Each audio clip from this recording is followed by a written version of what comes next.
విశాఖ జిల్లా పాతగాజువాక జంక్షన్ లో traffic touch management కార్యక్రమాన్ని నగర పోలీసు కమిషనర్ రవిశంకర్ ప్రారంభించారు. ఈ సందర్భంగా ఆయన మాట్లాడుతూ నగరంలో అనేక మంది ప్రమాదాలకు గురవుతున్నారని, చాలా మంది దివ్యాంగులుగా ఉండిపోతున్నారని, వాటిని అరికట్టేందుకు ఈ కార్యక్రమం చేపట్టామని ఆయన అన్నారు.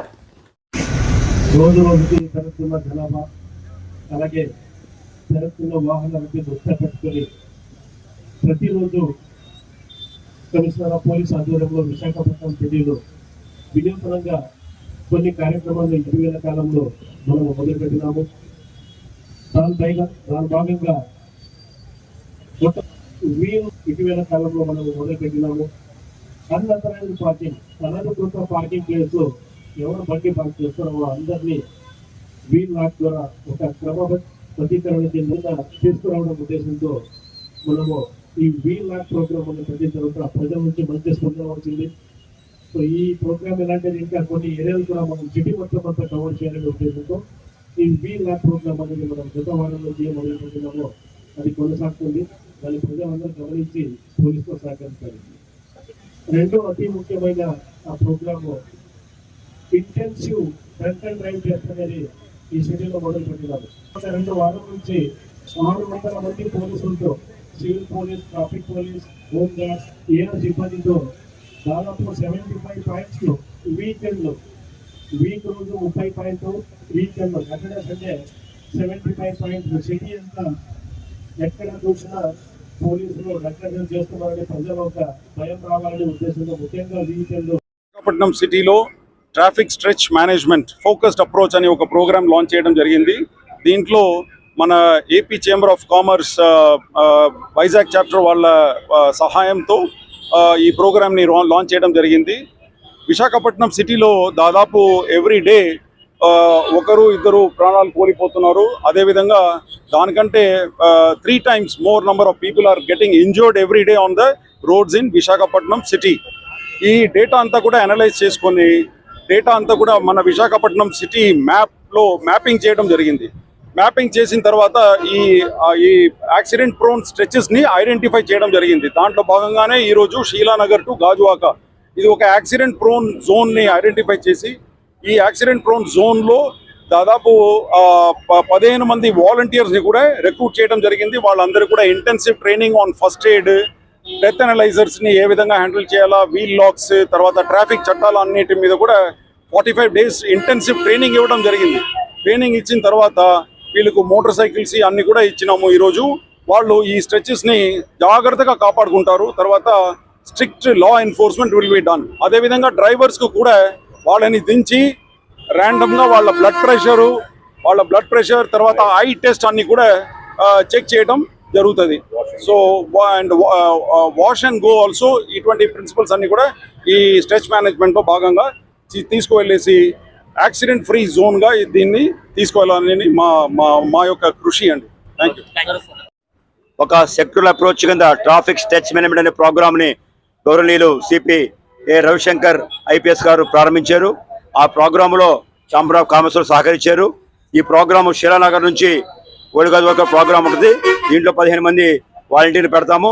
వాళ్ళంతా కూడా మనకి ట్రాఫిక్ని రెగ్యులేట్ చేస్తారు, ఫైన్ ఇంపోజ్ చేస్తారు. ఎటువంటి గొడవ లేకుండా ట్రాఫిక్లో యాక్షన్ జరగకుండా కాపాడతారు. ఈ ప్రోగ్రాం అంతా సహకరించవలసిందిగా మన వైజాగ్ని ప్రమాదరహిత ప్రాంతంగా చూడాలని కోరుతున్నాను. Thank you very much. PM Palem police station పరిధిలో శుక్రవారం ఉదయం ముమ్మరంగా తనిఖీలు చేసిన పోలీసులు ఈ తనిఖీల్లో సరైన డాక్యుమెంట్స్ లేని 25 బైకులు స్వాధీనం చేసుకున్నారు. డీసీపీ 1 లక్ష్మీనారాయణ మాట్లాడుతూ జూన్ 4న కౌంటింగ్ పూర్తి అయ్యే వరకు నగరంలో పలు సమస్యాత్మక ప్రాంతాల్లో తనిఖీలు జరుగుతాయని అన్నారు. ఎన్నికల కౌంటింగ్ సందర్భంగా సమస్యాత్మక ప్రాంతాల్లో కాటన్ సెర్చ్. నగరంలోని పీఎం పాలెం పోలీస్ స్టేషన్ పరిధిలో ఉదయం నుండి ముమ్మరంగా తనిఖీలు. సరైన డాక్యుమెంట్స్ లేని 25 బైకులు స్వాధీనం. రౌడీ షీటర్స్ కదలికలపై నిఘా. డీసీపీ లక్ష్మీనారాయణ. జూన్ 4న కౌంటింగ్ పూర్తయ్యే వరకు నగరంలో పలు సమస్యాత్మక ప్రాంతాల్లో తనిఖీలు జరుగుతాయి. నార్త్ ఏసీపీ బి సునీల్ మాట్లాడుతూ నగర పోలీస్ కమిషనర్ ఆదేశాల మేరకు డీసీపీ 1 లక్ష్మీనారాయణ ఆధ్వర్యంలో మధురవాడ వాంబే కాలనీలో కాటన్ సెర్చ్ నిర్వహించాము. తెల్లవారుజామున 3 గంటల నుంచి 3 టీములుగా మొత్తం వాంబే కాలనీలో ఉన్న ప్రతి గడపను ముమ్మరంగా తనిఖీలు చేశాం. ఈ తనిఖీల్లో ఎటువంటి పత్రాలు లేని 25 వాహనాలు సీజ్ చేయడం జరిగింది. రౌడీ షీటర్లు అలాగే అనుమానిత వ్యక్తులపై మా దృష్టి ఎప్పుడూ ఉంటుంది.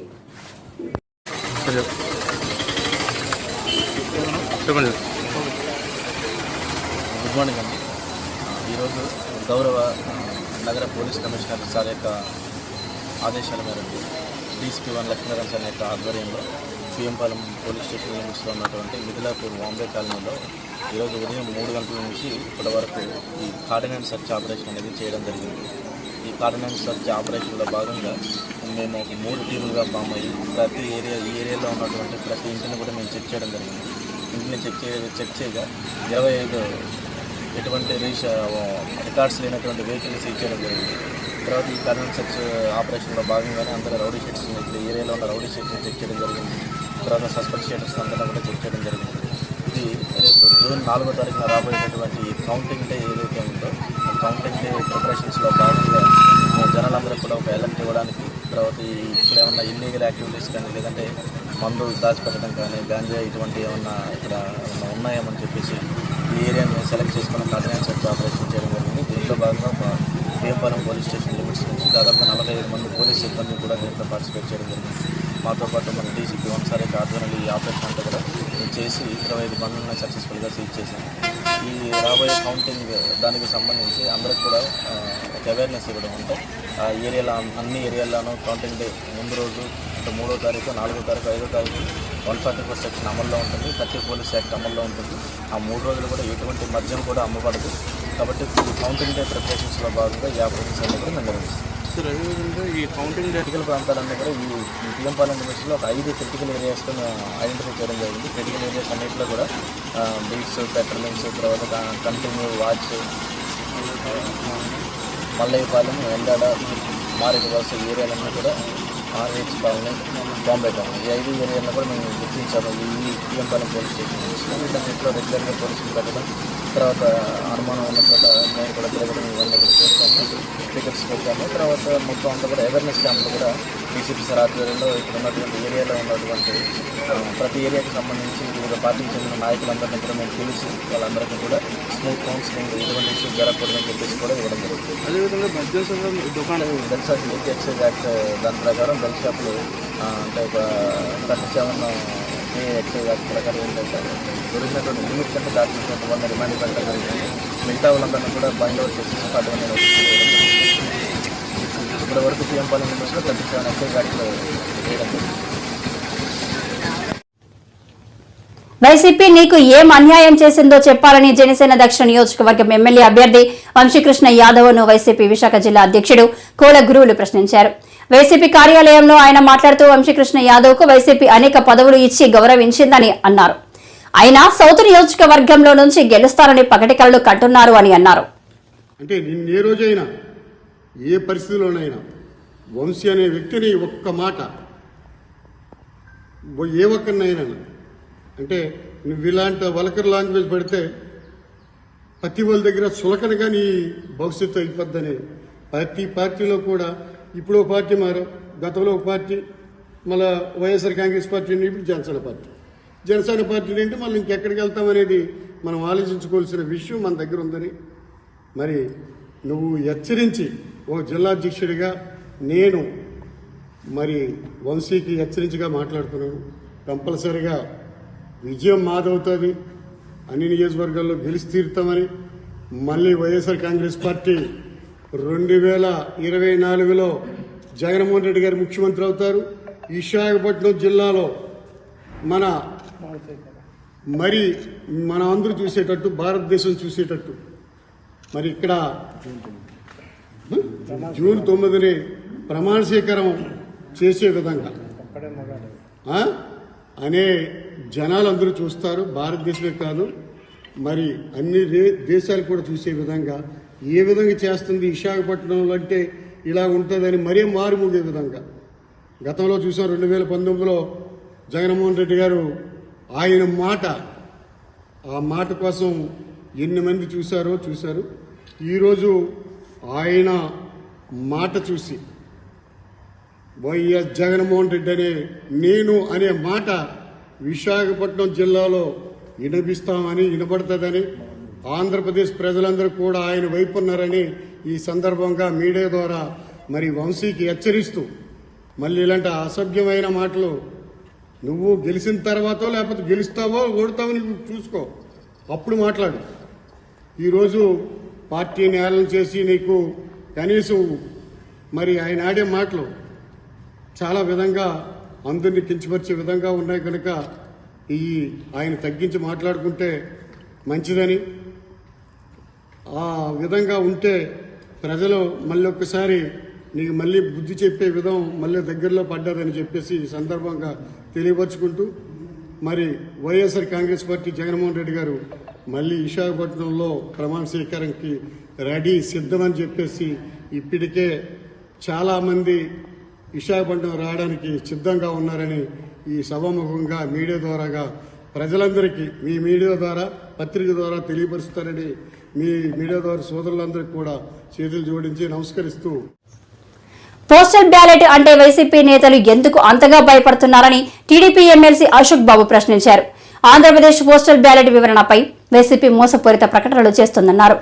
ఏపీ హైకోర్టులో పోస్టల్ బ్యాలెట్ పై వేసిన అప్పీల్లో వైసీపీ తోక ముడిచిందన్నారు. ఏమని పోస్టల్ బ్యాలెట్స్లో తీసుకున్న ఓటు వేసిన సందర్భంలో డిక్లరేషన్ ఇవ్వాలి, ఫారం 13A అని. ఆ డిక్లరేషన్ మీద గెజిటెడ్ ఆఫీసర్ సంతకం పెట్టాలి. పెట్టినప్పుడు ఆ గెజిటెడ్ ఆఫీసరు అక్కడే పోలు ఎక్కడో జరుగుద్దో ఆ పోలీస్ స్టేషన్ సెంటర్ దగ్గర ఉండి ఆయనే సంతకం పెట్టి స్టాంప్ వేసి సీల్ వేసి ఇవ్వాలి. అది ప్రభుత్వం బాధ్యత. ఎక్కడన్నా పొరపాటున సీల్ లేకపోయినా స్టాంప్ లేకపోయినా అటువంటి బ్యాలెట్లని తిరస్కరించొద్దు, వాటిని వ్యాలిడిటీ చేసి కౌంట్ చేయండి అని చెప్పి 2023లోనే కేంద్ర ఎన్నికల కమిషనర్ సర్క్యులర్ ఇవ్వడం జరిగింది. ఇవాళ దాన్ని ఉటకిస్తూ 25/7/2024న ఆంధ్రప్రదేశ్ CEO గారు కూడా ఇటువంటి సందర్భాల్లో పోస్టల్ బ్యాలెట్ని మేము రిజెక్ట్ చేయమని చెప్పి స్పష్టంగా సర్క్యులర్ ఇవ్వడం జరిగింది. ఇది ఎందుకు ఇచ్చారు? తెలుగుదేశం పార్టీ మొదటి నుంచి పోస్టల్ బ్యాలెట్స్ మీద ప్రతి విషయాన్ని ప్రతి అంశాన్ని ఏదన్నా డౌట్ ఉన్నా లేదంటే ఏదన్నా మార్పులు చేర్పులు చేయాలన్నా కూడా CEO ఆంధ్రప్రదేశ్ని కలవడం జరుగుతుంది. ఆ సందర్భంలో మేము స్పష్టంగా అడిగాం, అయ్యా మీరు మాకు కొన్ని చోట్ల ఈ స్టాంపులు సీళ్లు వేయలేదు, అలాగే కొన్ని చోట్ల పోస్టల్ బ్యాలెట్ వెనకాల RO గారు ఫాస్మెయిల్ లేదు, మరి కేంద్ర ఎన్నికల కమిషనర్ సర్క్యులర్ ప్రకారం వీటన్నిటిని వ్యాలిడ్ చేయమని ఉంది. అది రూల్లో ఉన్నా కూడా మన అధికార పరిస్థితి ఎలా ఉందంటే పోస్టల్ బ్యాలెట్స్కి ఈవీఎంలు వాడిన అధికారులు ఉన్నారు ఈ రాష్ట్రంలో. కాబట్టి వాళ్ళకి స్పష్టత కావాలంటే మళ్ళీ మీరు ఒక సర్క్యులర్ ఇస్తే తప్ప దీని మీద స్పష్టత రాదు, లేదంటే అనవసరంగా పోస్టల్ బ్యాలెట్స్ నష్టపోయే పరిస్థితి ఉందని చెప్పి మేము అడిగినప్పుడు ఆయన 25/7/2024 సర్క్యులర్ ఇచ్చాడు. ఏమని?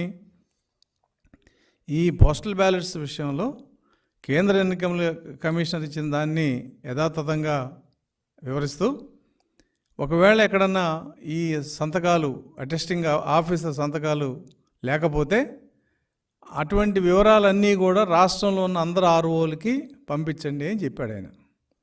రెండో విషయం, పోస్టల్ బ్యాలెట్లో వెనక సంతకాలు లేకపోయినా కూడా ఆ పోస్టల్ బ్యాలెట్ అకౌంట్లో ఈ పోస్టల్ బ్యాలెట్ సీరియల్ నెంబర్ చూసి అది టాలీ అవుతే దాన్ని వ్యాలిడ్ చేసి కౌంటింగ్లో అలౌ చేయమని చెప్పి ఆయన స్పష్టంగా చెప్పడం జరిగింది.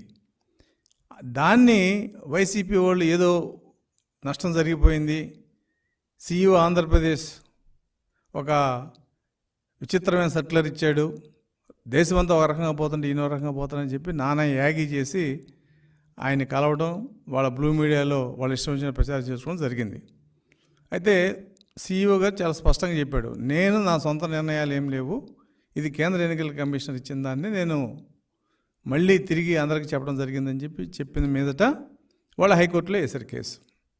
హైకోర్టులో వేసినప్పుడు ఈ కేసు వేసిన వెంటనే CEO ఆంధ్రప్రదేశ్ కేంద్ర ఎన్నికల కమిషనర్ గారికి లెటర్ రాసి నేను ఇచ్చిన క్లారిఫికేషన్ మీద మీ అభిప్రాయం తెలపండి అని చెప్పి ఆయన అడగడం జరిగింది. నిన్న వెంటనే కేంద్ర ఎన్నికల కమిషనర్ చాలా స్పష్టంగా చెప్పింది, అటెస్టేషన్ ఫారం 13 మీద అటెస్టేషన్ ఆఫీసర్ సంతకం పెట్టి సీలు కానీ ఆయన స్టాంపు కానీ వేయకపోతే అటువంటి బ్యాలెట్లని తిరస్కరించడానికి వీలు లేదు. కాబట్టి వాటన్నిటిని కూడా కౌంట్లో తీసుకోవాలని చెప్పి వాళ్ళు ఇమ్మీడియట్గా సెక్రటరీ కేంద్ర ఎన్నికల కమిషనర్ ఒక లెటర్ రాయడం జరిగింది. కోర్టులు దీన్ని ప్రొడ్యూస్ చేయడం జరిగింది. అప్పుడు వీళ్ళకి గొంతులు వెలకాయబడింది. ఏం చేయాలి? అయితే కేసు డిస్మిస్ అవుద్ది, లేదంటే మళ్ళీ వేరే అప్పీలు వేసుకుని కేంద్ర ఎన్నికల కమిషనర్ ఇచ్చిన మెమోని మేము ఛాలెంజ్ చేస్తామని కోర్టుకు చెప్పిన దాని మీద కోర్టు కూడా అంగీకరించి మీరు దాన్ని ఛాలెంజ్ చేయండి అని చెప్పి చెప్పడం జరిగింది. అయితే ఇక్కడ సిఇఓ ఆంధ్రప్రదేశ్ గారు ఏం చేశారంటే ఈ ఆర్ఓ ఎవరైతే ఉన్నారో వాళ్ళ దగ్గర అటెస్టేషన్ చేసిన అధికారి యొక్క వివరాలు రాష్ట్రంలో అందరు ఆర్ఓలకు పంపించండి అని చెప్పి ఒక చిన్న మెమో ఇచ్చాడు ఆయన 27/5/2024. ఈ మెమో అనేది ఒకవేళ పార్టీలకు అభ్యంతరకరం అయితే దాన్ని నేను విత్డ్రా చేసుకుంటున్నా అని చెప్పి కోర్టులో చెప్పడం జరిగింది. ఆయన పోస్టల్ బ్యాలెట్ మీద సంతకాల్లో ఉండి స్టాంప్ లేకపోయినా సీల్ లేకపోయినా వాటిని కౌంట్ చేయాలి అన్న దాని మీద ఎక్కడ వెనక తగ్గల. కేవలం అటెస్టింగ్ ఆఫీసర్ యొక్క వివరాలని రాష్ట్రం అంతా పంపించే విషయంలోనే అది మేము విత్డ్రా చేసుకుంటామని చెప్పడం జరిగింది. వైసీపీ వాళ్ళు ఏం చెప్తున్నారు? ఎన్నికల డర్టీ ఫెలో సినిమా యూనిట్ విశాఖలో సందడి చేసింది. జి భద్రకాళి సమర్పణలో రాజ్ ఇండియా ఎంటర్టైన్మెంట్స్ పతాకంపై నిర్మించిన ఈ సినిమా ఈ నెల 24న విడుదలయ్యి విజయవంతంగా ప్రదర్శిస్తున్నారు. ఈ సందర్భంగా సినిమా హీరో శాంతి చంద్ర, ఇతర నటులు మద్దిలపాలెం ప్రెస్ మీట్ లో పాల్గొన్నారు. KIMS hospitals managing director Vizag, అలాగే ఆండామూర్తి సాయి గారు మన వైజాగ్ వాస్తవ్యులు అనకాపల్లి ప్రిసైజ్గా చెప్పాలంటే. సో నేను ఇక్కడ వైజాగ్ నుంచి, ఇలా వైజాగ్లో చాలామంది టెక్నీషియన్స్, హీరో అలా ప్లాన్ చేసుకుని చేసిన సినిమా ఇది. చాలా బాగా వచ్చింది. మన వైజాగ్ నుంచి ఒక యాక్షన్ రొమాంటిక్ సినిమా తక్కువ, అది ఈ మూవీ ముందు వరుసలో ఉంటుంది. మీరు అందరూ చూసి ఎంజాయ్ చేయండి, డెఫినెట్గా మీరు లైక్ చేస్తారు.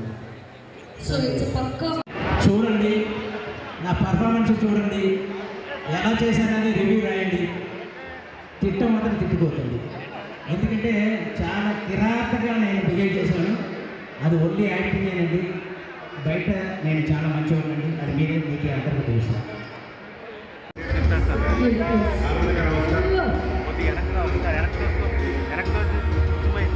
సాయి చంద్ర గారు డర్టీ ఫెలో టైటిల్కి ఫిట్టింగ్ అయ్యే పర్సనాలిటీ. మూర్తి గారు, డైరెక్టర్ మూర్తి గారు సాయి చంద్ర గారి యాటిట్యూడ్కి, ఆ పర్సనాలిటీకి ఏదైతే కథ తన మీద బాగుంటుందో డెఫినెట్గా అలాగే చేయాలని చేశారు. చాలా బిహేవ్ చేశాడు ఆయన సినిమాలో డర్టీ ఫెలోగా. సో మీరందరూ చాలామంది చూసే ఉంటారు. సో ఆయన ఎక్స్ నేవల్ ఆఫీసరు, చాలా డిసిప్లైన్, తర్వాత ఒక తంత్రపోల్ట్ని సెక్యూరిటీ ఏజెన్సీస్ నడుపుతూ తన సినిమా మీద ఉన్న ప్యాషన్ తోటి ఈ సినిమా చేయటం, ఇది మీరందరూ కూడా మాస్ అప్పీల్తో ఉన్నది మిమ్మల్ని ఎంటర్టైన్ చేసింది. సో హైదరాబాద్లో ఓపెనింగ్స్ చాలా అదిరిపోయినాయి ఆ రోజు దేవి థియేటర్లో. అలాగే వైజాగ్లో కూడా ఈ సినిమాని ఆదరిస్తున్న అందరికీ, అలాగే స్మృతి బతేజ, అలాగే దీపిక, మిగతా హీరోయిన్స్ అందరూ కూడా చాలా బాగా, చాలా ప్యాషనేట్గా, చాలా కోఆపరేటివ్గా చేశారు సినిమాలో. ఈ ప్రొడక్షన్కి చాలా కోఆపరేట్ చేశారు అందరూ కూడా. సో మోర్ దాన్ హీరో నాకు చాలా బెస్ట్ ఫ్రెండ్ శారది గారు. So man of friendship. డెఫినెట్గా ఫ్రెండ్స్ అంటే ఫ్రెండ్షిప్ నేచర్కి ఎవరైనా సరే కనెక్ట్ అవుతారు. సో ఆయన చేసిన ఈ డర్టీ ఫెలో మీ అందరూ ఆదరించి ఈరోజు ఇక్కడ ఇంతమంది క్రౌడ్, అలాగే 1 వీక్ అయింది రిలీజ్ అయ్యి, ఈరోజు 7th డే. సో డర్టీ ఫెలోని ఆదరించిన మీ అందరికీ కూడా ఒకసారిగా నా కృతజ్ఞతలు తెలియజేస్తాను. మా ఫ్రెండ్స్ సినిమా ఇంత బాగా ఆదరిస్తున్నందుకు థ్యాంక్ యూ సో మచ్. ప్రయత్నం జరిగింది. ఒక అథెంటిక్ టాప్ క్లాస్ బిల్డింగ్ ఒకటి కట్టిస్తున్నారు. అలాగే రీసెంట్గా ఒక ఈవెంట్ చేశారు పెద్దది, 10,000 members క్రౌడ్తో.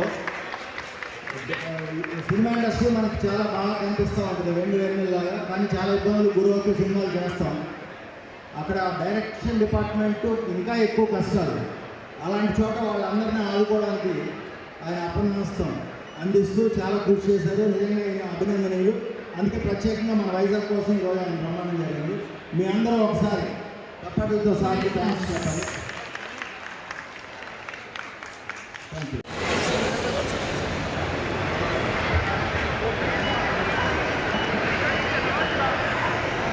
Hello, myself Shagar Padala. I am into hospitality and hotel industry. I am in this field for past 7 years. I have hotels at Vizag, Arca Beach and Arku Valley. And Dirty Fellow is my best friend. And now this is my by engineers along with Dirty Fellow. Dirty Fellow movie by engineers kara. బాగుందా అందరికి నచ్చిందా? Next లెవెల్లో ఇంకా గొప్ప సినిమాలు చేస్తున్నా అన్న. అంటే మీ సీక్రెట్ చెప్పకూడదు కానీ పేరు చెప్తున్నాం. మీ అందరినీ రిటర్న్ చేసేలాగా మీరు ఇచ్చిన సపోర్ట్తో బీసీ లెవెల్ ఇంకా గట్టిగా నా దగ్గర ఈ సినిమా అయితే బీ సెంటర్ సి సెంటర్ బాగా ఎక్కింది. సెకండ్ లైన్ థర్డ్ లైన్ చాలా ఎక్స్ట్రాడినరీ. ఈవెన్ మన హీరోయిన్ ఉన్నారు, ఇందులో 3 హీరోయిన్ ఉన్నారు. First heroine madam miss India and she doing some movies in India also. ఇంకా రిలీజ్ అవ్వడం అవుతున్నాయి అండ్ వెబ్ సిరీస్లో కూడా చేస్తున్నారు. సో మనకి మంచి కాంబినేషన్ ఈ మూవీ. నెక్స్ట్ ఇది సపోర్ట్ ఇస్తే మన నెక్స్ట్ లెవెల్లో ఇంకో level Miss India international 2021 and అలాగే Deepika Singh she's from US. నికిషాని ఈరోజు రాలేకపోయింది తను. ప్లస్ ఇక్కడ ఇదే ప్రాంతం నుంచి ఆర్ఆర్ మూర్తిసాయి గారు అనే డైరెక్టర్ గారు ప్లస్ డాక్టర్ సతీష్ అని చెప్పి మన మ్యూజిక్ డైరెక్టర్ గారు వీళ్ళందరి సహకారంతో ఈ సినిమా చేశారు. మీరందరూ చూసి పెద్ద హిట్ చేస్తారని. ఆల్రెడీ రిలీజ్ అయిన తర్వాత